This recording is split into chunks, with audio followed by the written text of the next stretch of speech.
Welcome to the Gay Buddhist Forum, where teachers from all schools of Buddhism offer their perspectives on the Dharma and its application in modern times, especially for LGBTQI audiences. These talks are offered freely to the world and made possible by appreciative listeners. If you would like to support our efforts to share the Dharma with underserved audiences, please visit gaybuddhist.org. There you can donate, find a list of upcoming speakers, or enjoy many hundreds of these recorded talks dating back to 1996.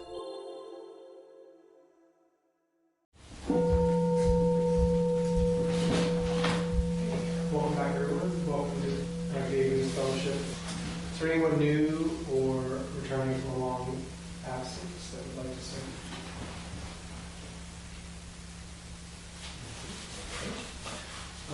All right, well, it's our custom to go around the room and say our names, and then I'll introduce our teacher for today.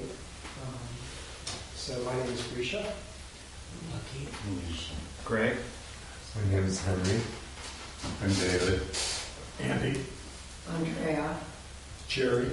Stephen. Matthew. Marcus. George. Susan. Jack. I'm Richard. Tony. Bob. Harold. Okay, and online we have Daniel, Clint, Jim, Jeffrey, Stephen, Joe, Christian, Steve, Chris, John, Jeffrey, Samuel, and Gaius. Welcome, everyone. It's my pleasure to introduce Prasadachitta, who is ordained into the Triratna Buddhist Order in 2011. He became the chair of the San Francisco Buddhist Center, where we have our youth shrine here, in April of 2022. He was born on a back to the land commune in rural Northern California, and that background has inspired his engagement with others in building the Buddhist Center's rural meditation center called Dharma. He also helped to establish a community of Sangha members who support the retreats there. He supports himself as a documentary filmmaker and photographer, but his real life's work is training others who want to practice Buddhism within the Triratna Buddhist community. Hello, everyone. Thank you for having me. Happy to be here.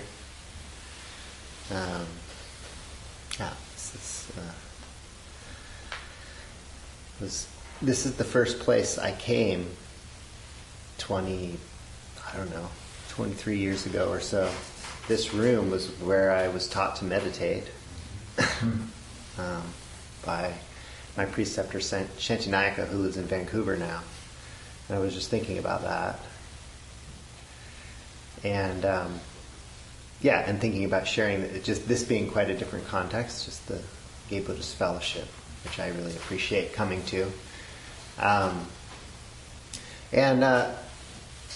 I've been on retreat, I came back not this past Friday, the Friday before. I've been on retreat for about a month on a solitary.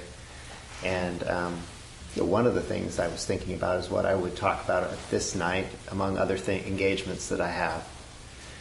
And one of the things I end up doing on retreat is exploring the tradition that I'm a part of. Often if I'm on retreat with other people and a teacher, they'll be leading meditation practices, and there'll be a program that I can plug into. But if you've ever been on solitary, you just have to kind of figure it out. You are with a month of space or whatever it is that you've chosen to create for yourself. And personally, I often find myself thinking, retreats have held me in the past. I'll just approximate some kind of retreat schedule. And so I start doing a retreat schedule. Give or take, this is what happens. I'll start doing a retreat schedule, and then I'll start thinking, what else do retreats do? Oh, they do these ceremonies. Well, maybe I'll do some of those. And I eventually find myself doing a lot of the very traditional practices that I've been taught. But maybe it's the type of person I am. I try to make it, I don't want to feel, how do I put it? I don't want to feel forced. I don't want to feel like I'm doing something somebody told me to just because they told me to do it. I'm not one to really sign on for religion's sake, so to speak.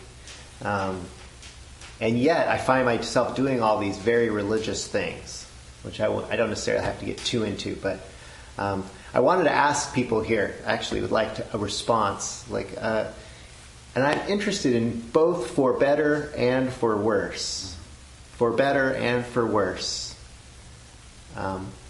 What is religion for better and for worse? You just give that a thought. I'll give you guys maybe like 30 seconds for you to think about it. Choose for better and for worse. Maybe you could do both, maybe one. Doesn't matter.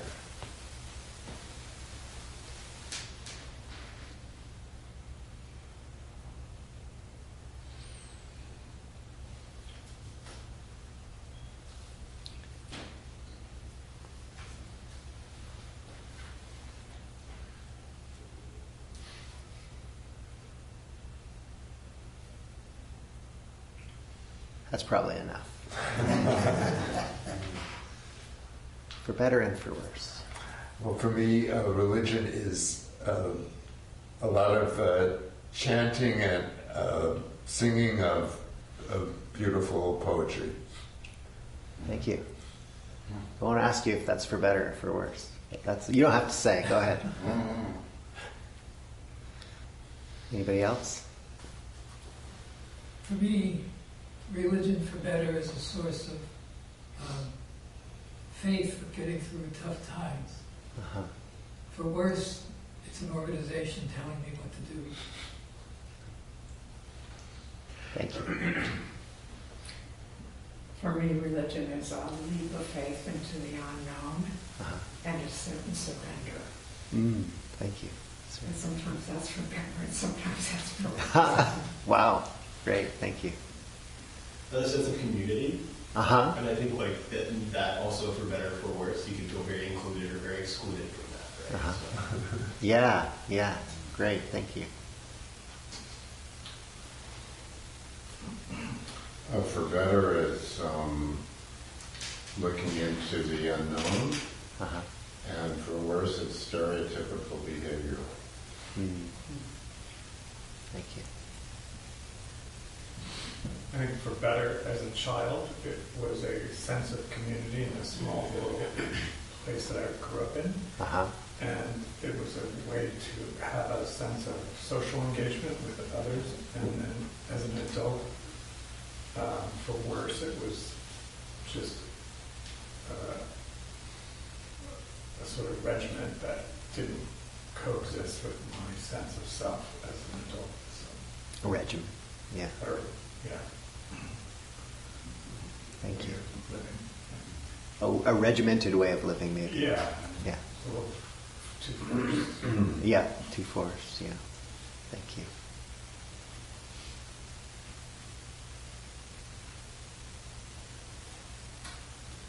Yeah, I grew up in a Christian community, which was community, and there was a lot of kindness and compassion there, but that kind of changed when I came out as a gay man. So condemnation and judgment there. Mm-hmm. So both positive and negative. And I've experienced as an adult here for almost 50 years Christian communities that have been very community-based and wonderful and charitable. Charitable. And others that have been judgmental. So I guess both. People bring their stuff with them. Yes. Thank you. Great. Thank you. I appreciate that. I like to hear something, and it helps me be engaged with you. And I'd like to say, like, when I think about this and when I talk to people about it, I realize that religion is life. Like, all of those things apply to life, right? For better and for worse. And I was on my retreat, and I was doing all this devotional practice, chanting and whatnot, and finding it very rewarding in ways that I was not really thinking too much about, truthfully. I was alone, so I got with weeks to go, so why waste my time thinking about what's working? And then, at some point I started thinking about it. I was listening to a book which I was reading at the time, which I will reference some, but it was talking a bit. It was invoking my curiosity about, well, what is this? What is this that's working? For the better, it seemed to me. And I guess the Buddha said this thing about when he awakened. It's from traditional texts that go back to some of the earliest parts of Buddhist literature. The Buddha was said to have said, I always like to say, said to have said, house builder, sort of referencing some house builder. Maybe it was himself, maybe, I don't know. He said, your ridge pole is broken. You will no longer be building a house for me. A kind of exclamation of liberation. You get this sense of that there was somehow he was trapped and he felt liberated from this and had broken through something. And so the question is, what does this mean? What is constructed and what has been dismantled, in what the Buddha exclaimed, And this is where I bring in what I was reading about. I was reading a book that actually, this is the third time I've read this book because I'm really quite interested in it. And it's a book by a researcher who researches emotion. Lisa Feldman Barrett. It's called How Emotions Are Made. And so I'm going to reference that a little bit. But the basic thesis for that is about how, she's very into the brain. She's a scientist. I'm not so into the brain. I'm into the mind, which, I could care less whether or not you've mapped some kind of physicality in relationship to it, because I observe my own mind. I talk to other people about their minds. But regardless, she speaks in terms of the brain and neurology. And from her research, she has concluded that emotional experience has no fixed physical correlate. We may smile when we're happy, but we might not. We might have a blank face. I don't know, all the little things that scientists used to think maybe corresponded to emotional experience. Her research shows that there's patterns that can kind of be seen, but they aren't universal.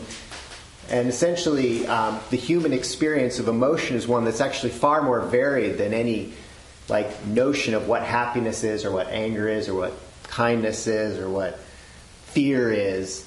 Doesn't really have a physical correlate that actually can be measured and pronounced to be existent in the world. Her theory is that emotion is constructed. It's a cultural construct. It's equivalent to a concept that we have learned. That is her thesis, which I find very interesting, and actually if I really look at my emotional experience, it makes a lot of sense, actually. So the house builder has built an entire edifice of emotional experience for us that can be broken down. We can be liberated from it. And what does that mean? Well,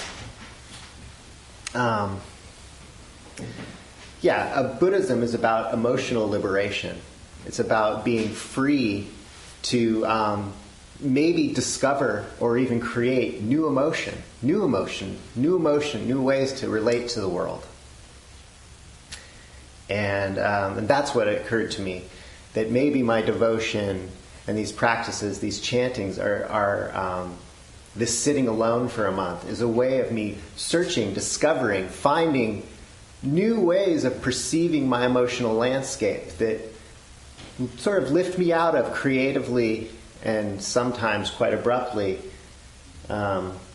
the regular patterns that are really about how I communicate to myself about what's happening to me in relationship to others.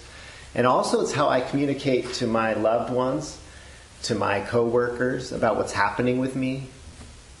So like what we think is emotion, a lot of it tends to be how we communicate. Kind of subtly, we don't realize it. We're kind of communicating to ourselves about what's happening. But also, it's what happens kind of in the background. It's an anticipation. This is one of the things that Lisa Feldman Barrett talks about in this book, is that emotional experience is a kind of semi-sub or even unconscious way that we predict what's going to happen next. Yeah. Does the situation require a little bit of adrenaline? You know? Or does it require us to conserve energy? Does it require us to... does it require us... all those little subtle things that happen inside the body to either conserve energy or express energy, flight, fright, that kind of... Fight, that kind of thing.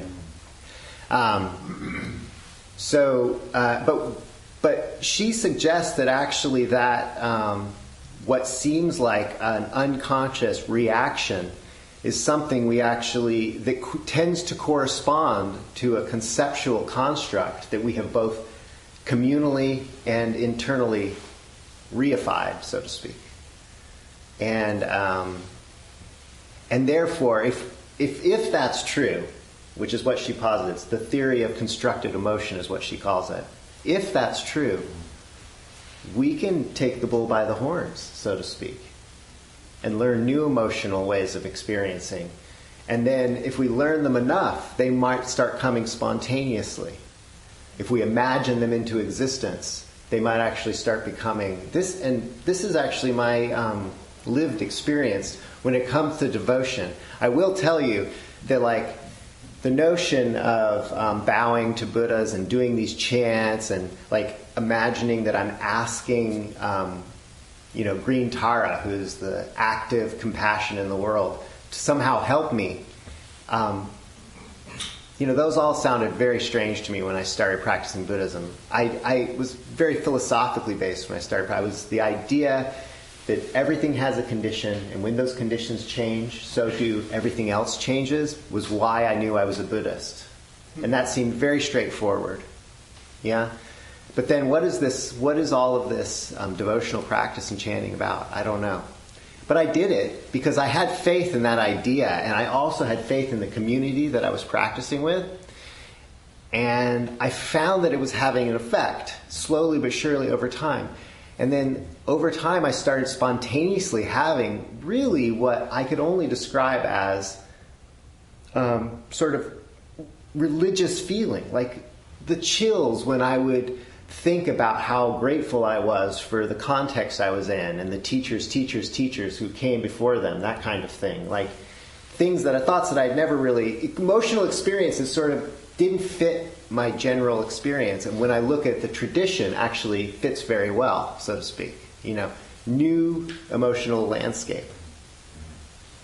And so I want to talk about practice from that perspective, that we are imagining into existence a new emotional palette that actually is more appropriate to the world, more appropriate to happiness, and prepares us better for everything. Everything from joy to the depths of loss. Yeah? So that is what we're looking at. And to look at this, we also have to consider the way in which our general culture of emotions actually kind of trap us, kind of bind us, actually poke us, hurt others. That's helpful. That's part of the thing, is actually to kind of see that the standard toolkit of emotions that we have may not be the greatest, first of all. So that's the first thing we want to do, is kind of recognize that maybe that toolkit is inadequate. And maybe not for you, but maybe it is. And we can think about a lot of situations where standard emotional experience that we sort of inherit has not served us. And I've got a list. We don't really need to go in there. I could actually ask you guys to share. One of the things that Lisa Feldman Barrett says is that that emotions are object-oriented.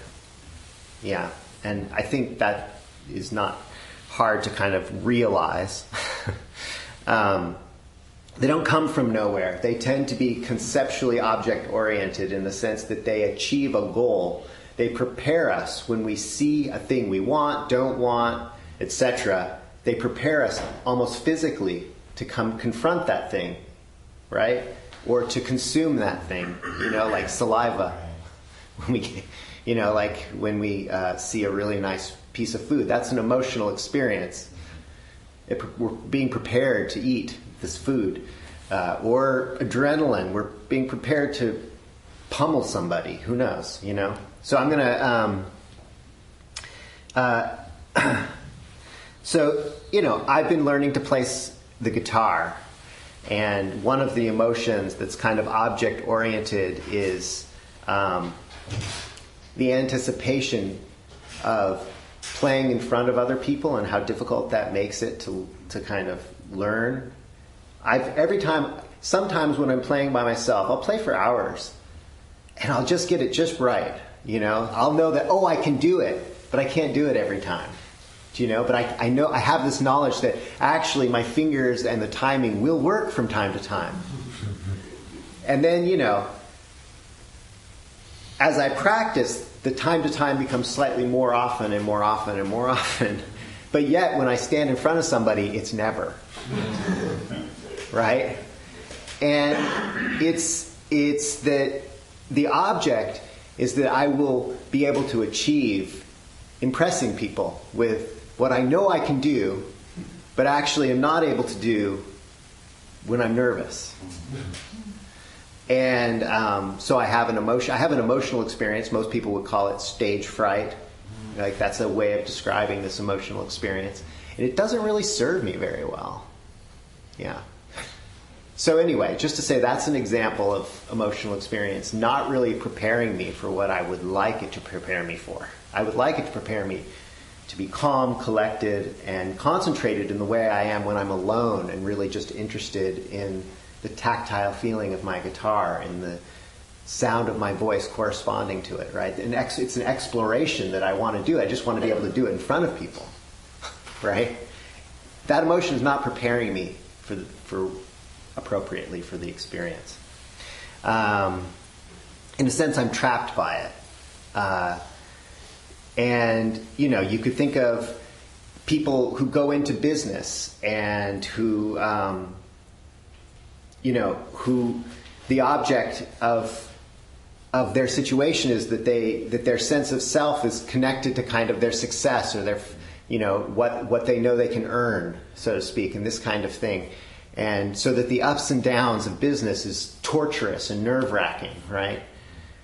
I mean, maybe there's a different way that person could experience going into business. Maybe they think of it more like an adventure that will have its ups and downs, right? Just like with the music, I could, if I really focus on the aesthetic interest, like that emotion of trying to explore the way one chord leads to another, like really feeling it, listening to it, rather than the other goal, which is to impress people, which is pretty divorced from the way I pay attention to the guitar, which is actually what helps me be successful. It's a similar thing with business. It's like what helps you be successful is not, running from the down times and running towards the up times. That's how people lose all their money, if you know what I mean. If life is an adventure where you're investing for the long term and there's going to be ups and downs, you're much more prepared to go into business. Social media, your object is public approval, which, people are tortured over constantly, and, I don't know what the liberated aspect of that would be, but maybe it's going into the media platform and just being sort of joyful when you notice that other people, spending more time rejoicing in how other people have a nice vacation and how other people have, beautiful hair, I'm not sure. Etc. So just to say, I'm just trying to paint the picture of how there's an emotional landscape that traps us. And traditionally in Buddhism it's called the eight worldly winds. The objects of praise and blame, pleasure and pain, gain and loss, ill repute, good repute. That we enter into the world with those as our objects, and we just feel pummeled by it. We just feel pummeled by it. And that maybe there's a way to have an emotional landscape that is not so pummeled by these winds, the worldly winds, right? And Lisa Feldman Barrett talks about emotional granularity, which is one way to talk about expanding your palette to be more appropriate. So there are emotions that might be close to anger, close to greed, covetousness, that are just actually slightly more helpful, actually. And I mean, if we have words for anger that are more like moral clarity, like rather than just outright indignant, you're actually this is my moral clarity. Or fierce compassion. I really like that. Your body is preparing itself to look for how you can actually have a good impact in the world when you're quite upset about the opposite. Jealousy, inspiration, a wish to cultivate your own potential. Maybe it feels almost exactly the same. Maybe you just need to expand your palette a little bit and call it something else that actually serves you rather than making it about not having what somebody else has. Yeah. Anxiety. Alert presence. Could be alert presence or a call to mindfulness. So, it is interesting. I recommend this book, How Emotions Are Made, but her research really shows that people who have a wider gamut, many more ways of describing their emotional experience, actually measure as happier in many respects. And her theory is that these people have a bigger toolkit. They're not just a hammer. They're not trying to take screws and hammer them in. It's a nail, good for a hammer, but now I need a drill.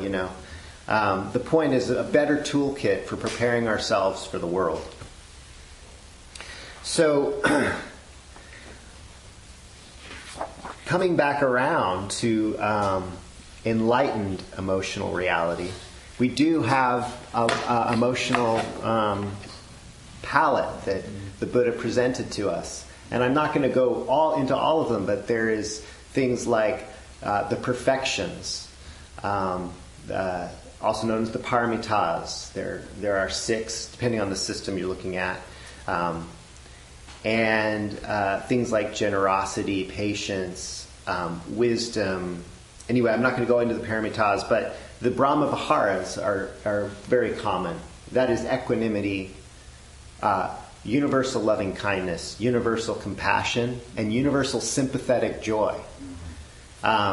Which generally are not, it's not what we learn. They're not what we learn growing up. We don't learn to be universally kind. We might tend to learn to be kind in certain situations, but we don't learn to expand that outward and rest in it as a principle that we wish all beings well, and etc. So Brahma Viharas, those are the ones I just mentioned. But there are also other emotions that we're taught on the Buddhist tradition. There's 3 in particular.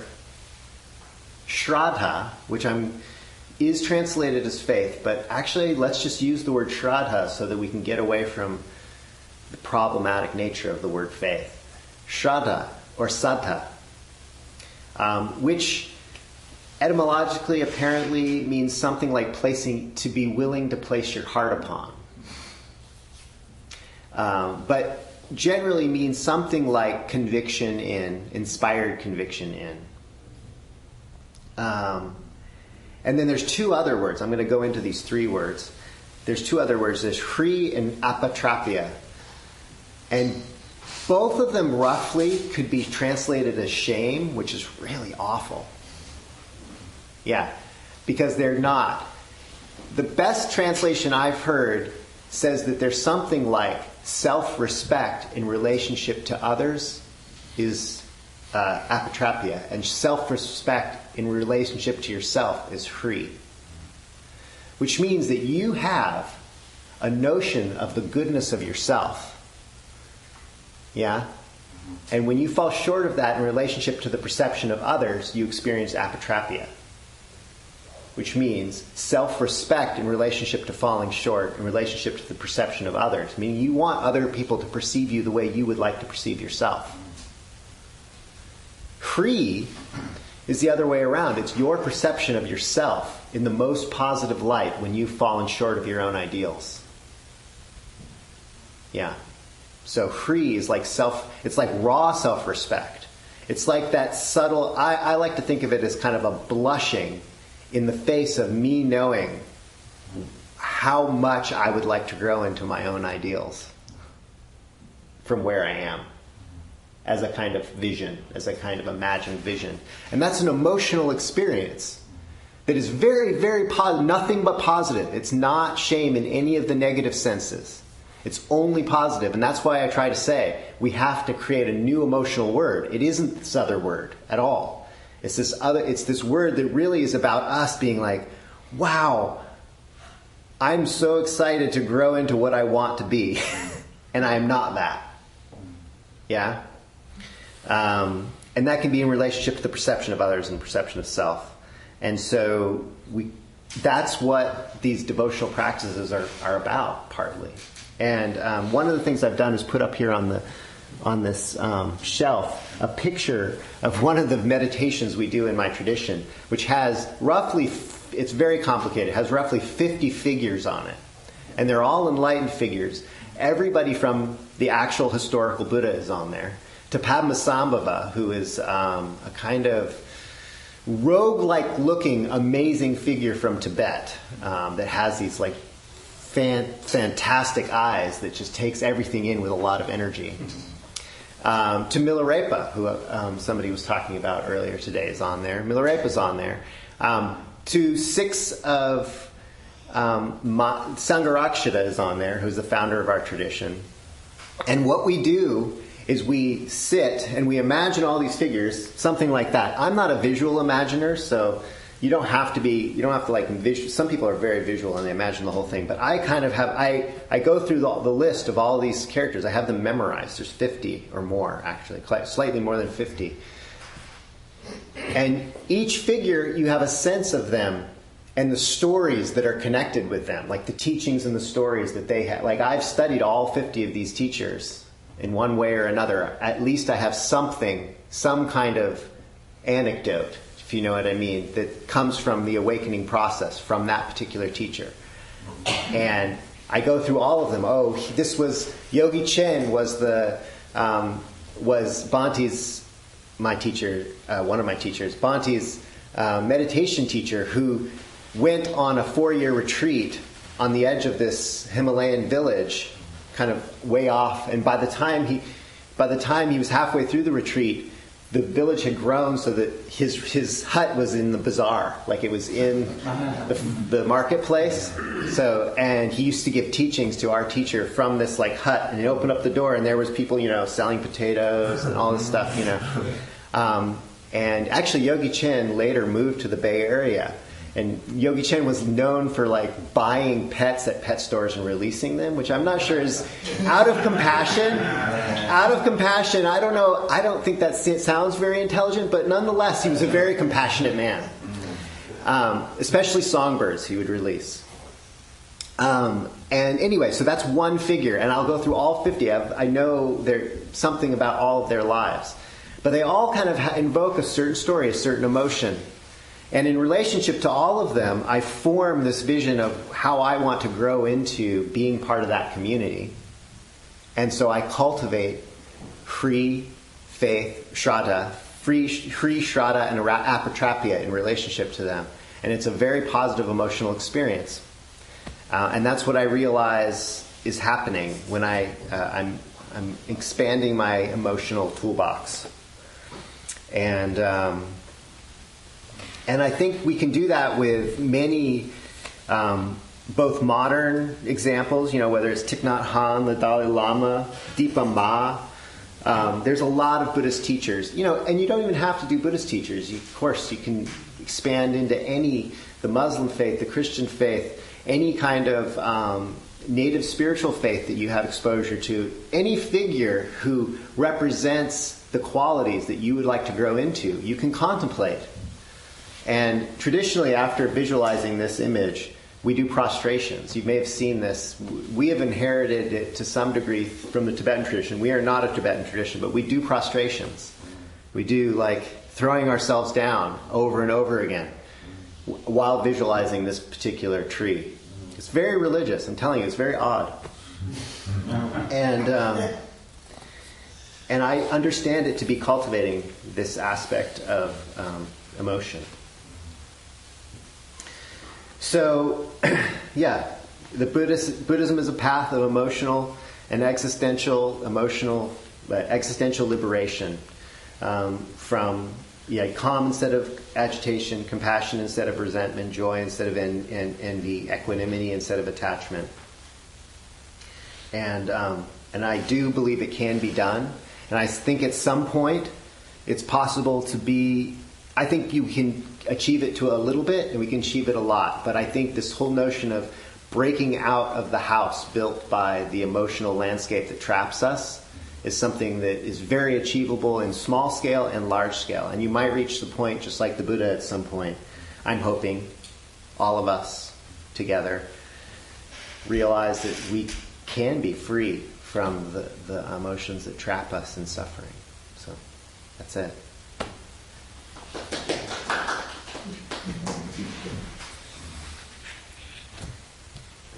You're okay with questions, comments? Yes, I wasn't sure how much time I'm supposed to. 3 minutes, yeah. Yeah, okay.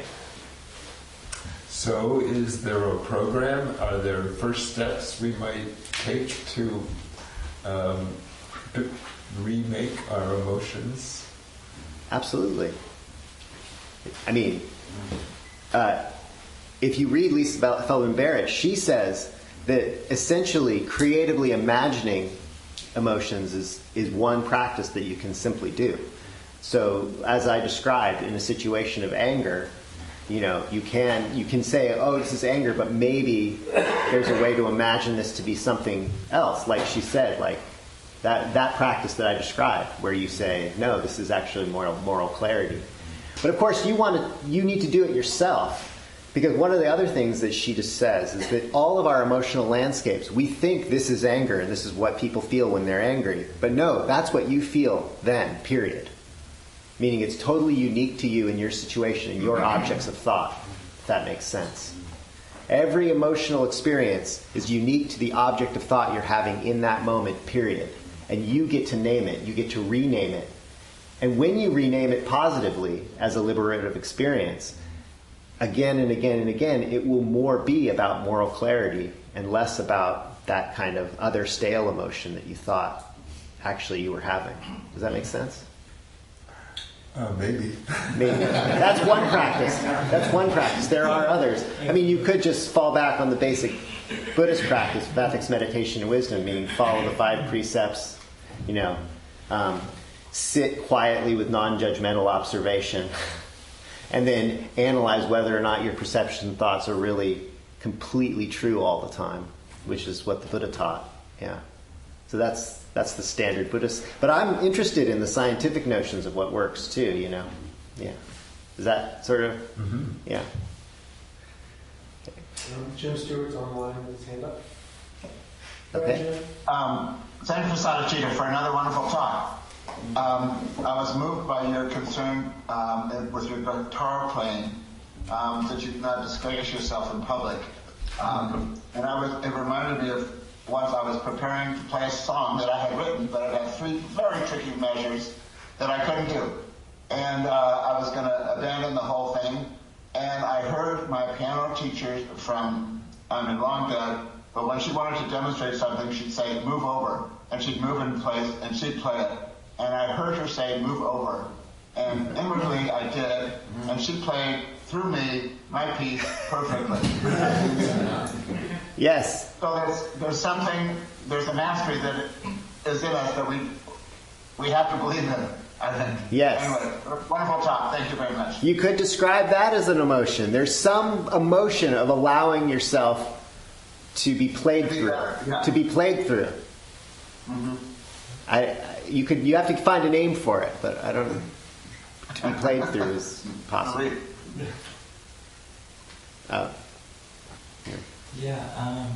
Okay, so if I'm understanding what your talk is about, it's liberating yourself from the current definition of an emotion by redefining it.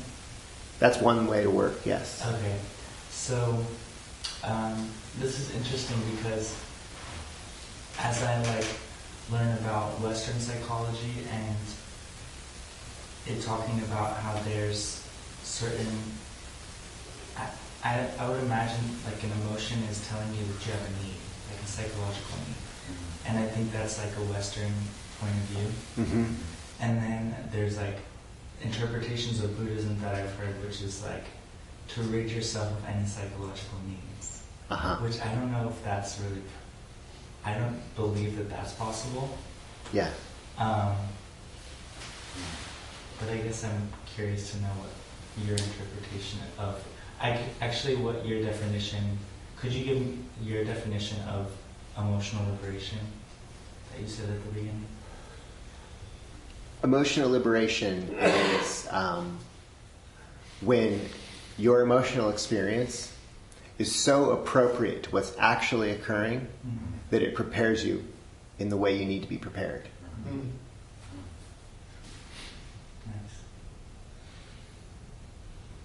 Thank you. I think I heard this way. I liked the idea of changing anxiety into heightened awareness. Because I've dealt with anxiety for most of my adult life. And I like the idea of heightened awareness. That's a nice way. That is what you said. Yes. Thank you. Yeah. Thank you.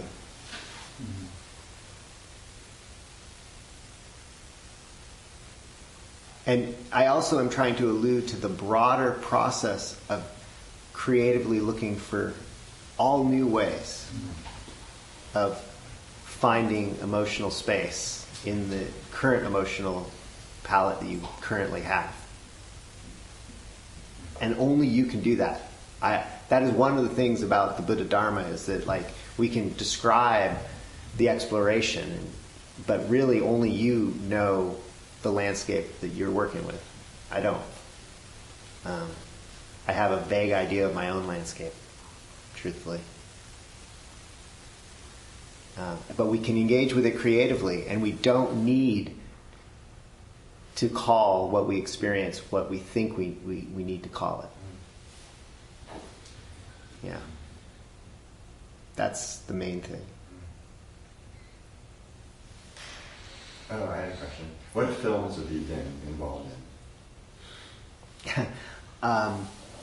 Currently, I've been involved in a film that's going to come out in the next few years about Tom Frost, who's one of the first climbers to climb El Capitan. It's a documentary. That's the only real film. I created my own film. It's about 45 minutes about my friend who built tiny homes for homeless people. You may have seen them at one point. They're like full-on homes that roll around in the city, and he it's just on YouTube. And most of the other work that I've done are small educational videos about public health and healing that is done at UCSF through groundbreaking research and things like that, which mostly is my paid work. Yeah. Not using psilocybin, right? No, not yet.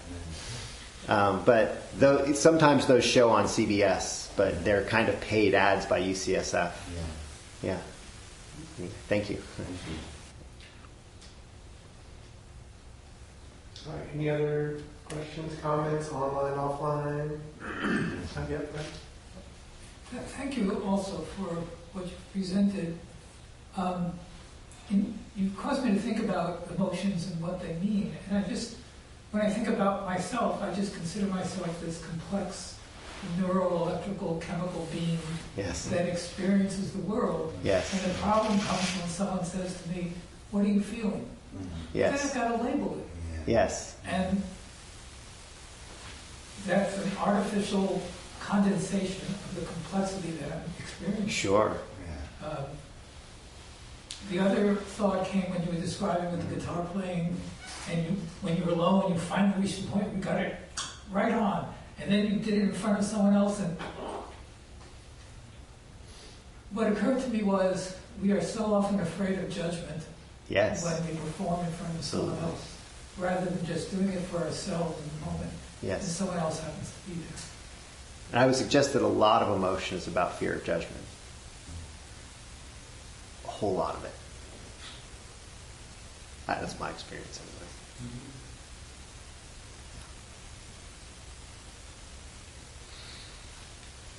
What's your definition? Thanks. First of all, thank you for your talk. It was really interesting.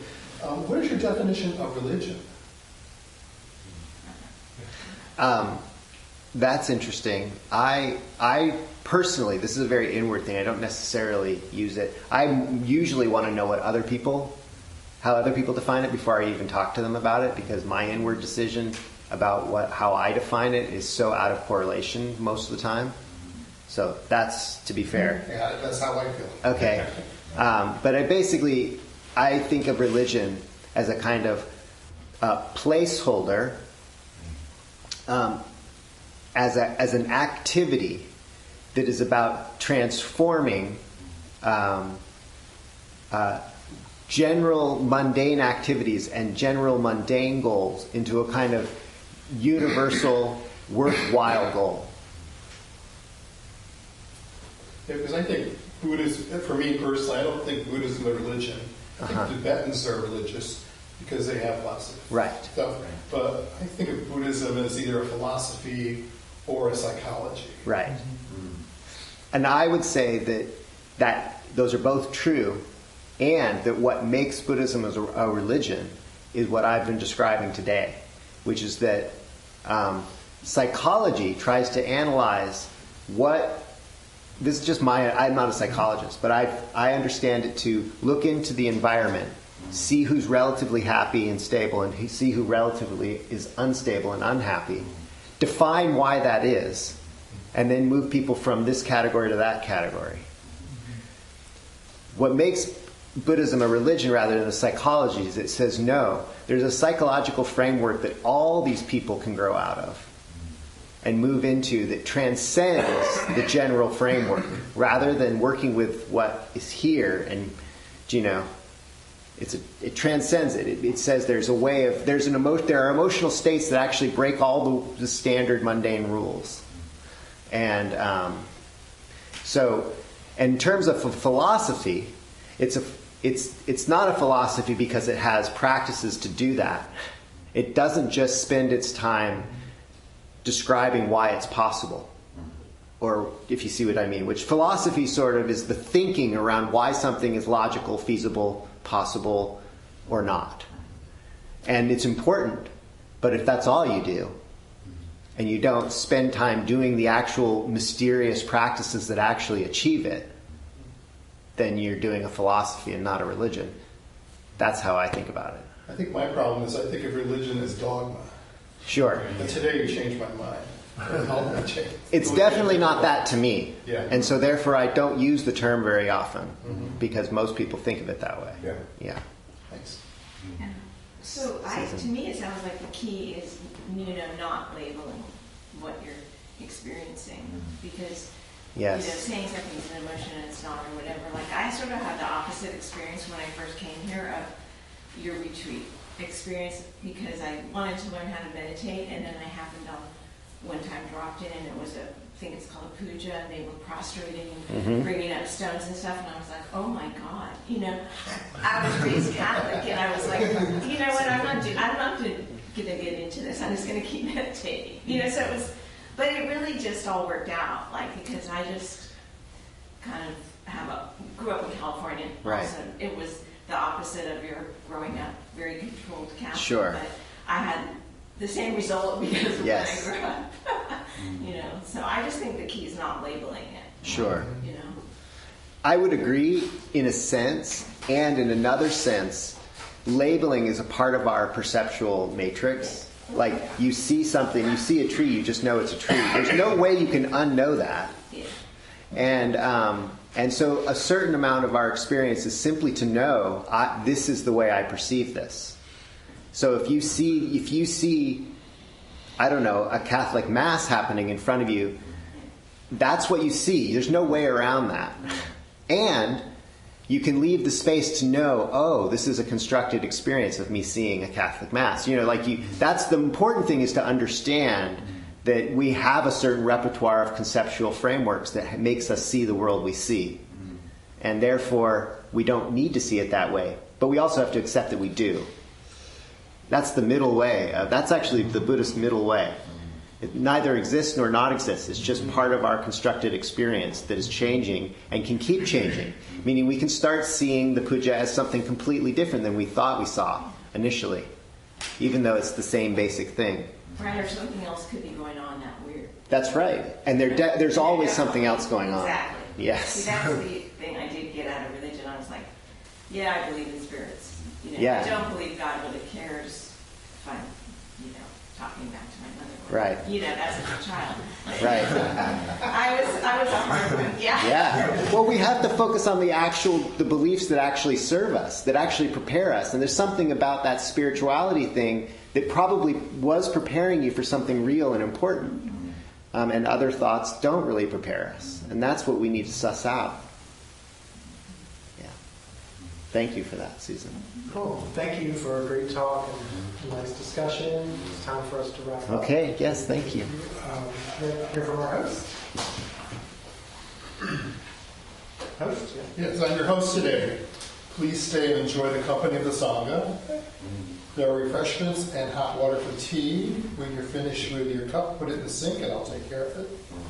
I'll be going around the Dana Bowl in order to accept contributions to cover our expenses. Your generosity is appreciated. We ask for donations in the range of $10 to $20 to help. And if you want to give online, on our website, there's a donate button. And these donations help with honorarium for our Dharma speakers, rent for this beautiful center, and our quarterly newsletter mailed mostly to people in prison, and also to help offset costs for retreats. There's a newcomer sign-up sheet on the credenza. If you wish to be included, receive our membership directory. Please sign up and include contact information. And then at 12:30, people meet at the front door and go to lunch. Everyone is welcome. Thank you. Can I make an announcement? Okay. We're having a fundraiser at it's going to be fun. The Foreign Cinema is just hosting us. They're being very generous, and it's going to be hors d'oeuvres and entertainment. We're going to have the Conspiracy of Beards come in and sing, and it's going to happen. There's a flyer. I think it's sometime early March, and it's out there on the. It's a Wednesday night. It's a fundraiser for. Yeah, and you're all welcome to come. Yeah, go online to buy a ticket. That's for the Buddhist Center? Yeah, for this center, yeah. And I'm going to play the guitar. Don't worry. I already am. There's no way around that. Frame it differently. Yeah. Yes. And a reminder that we have our 5-day spring retreat coming up in April, I believe Wednesday, April 22nd. 22nd to 25th. 27th. Sean Fett Oaks will be our our Dharma teacher, and he will be speaking, I think, the first Sunday in March here, so you can kind of get a preview of his teachings. He was our Dharma instructor for last spring's retreat, and he made such an impression on the participants that we invited him back again this year. Cool. Anything else? What's next week? We're supposed to announce that. I was forgetting it. Oh, Stephen's here. Yeah. So you can see Stephen's bio online. February 16th. Come back next week and hang out with us. All right. Do you have a dedication of merit, or should we use our? I do. Yeah, okay. I do that. Oh, excellent. Well, then let me share. I'll let you.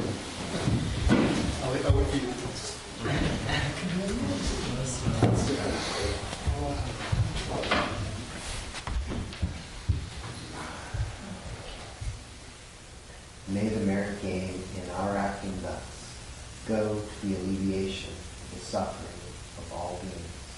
Our personalities, our possessions, and our merit in all three ways we give up without regard to ourselves for the benefit of all beings. Just as the earth and other elements are serviceable in many ways to the infinite number of beings inhabiting limitless space, so may we become that which maintains all beings, situated throughout space, so long as all have not attained peace.